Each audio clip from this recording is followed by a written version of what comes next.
খাগড়াগড় কাণ্ডের দোষী জঙ্গিকে নিজেদের হেফাজতে নিল এসটিএফ।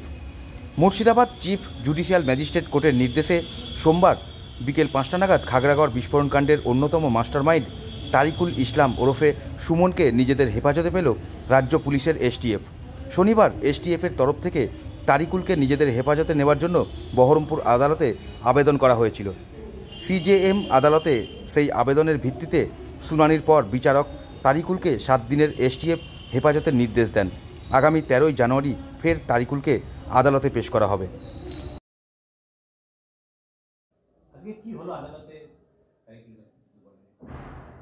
আজকে যে তারিকুল এলিয়াস সুমন, যাকে আজকে as per prayer of STF করে প্রোডাকশান ছিল, তাকে আজকে কোর্টে প্রডিউস করা হয়েছে এবং এসটিএফ 7 দিনের পুলিশ প্রেয়ার চেয়েছিল।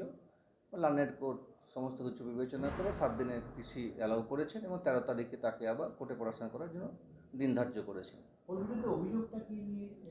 ওই বিরুদ্ধে যেটা এসটিএফের আগে যেটা গেছিলো, 2জন পিসিতে গেছে অলরেডি, সেই কেসেই যেমন 113, 2, 3, 4 এগুলো সেকশনগুলো ছিল, সেই সেকশনে এই কেসে ওকে ইনভলভ করা হয়েছে এবং তার সঙ্গে এই কেসে কিছু ইনভলভমেন্ট পাওয়া গেছে। অ্যাসোসিয়েটস কারা আছেন বা তার কার কী কী অ্যাক্টিভিটিস ছিল সেগুলো জানার জন্য পুলিশ এসটিএফ পিসি নিয়ে যাচ্ছে।